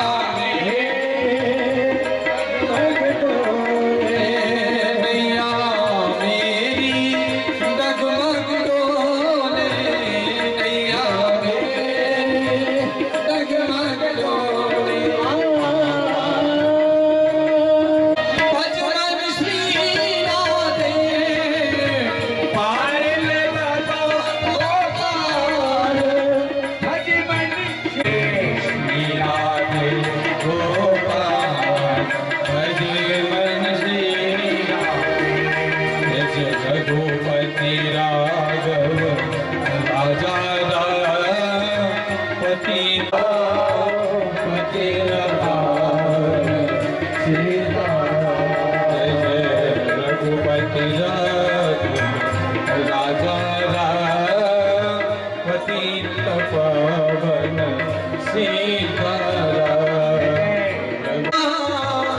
सीताराम जय सीताराम सीताराम जय सीताराम सीता सीताराम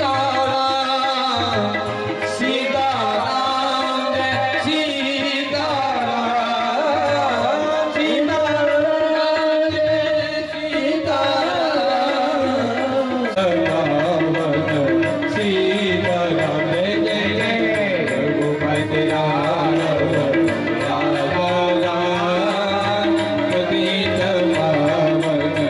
सीताराम सीताराम भज प्यारे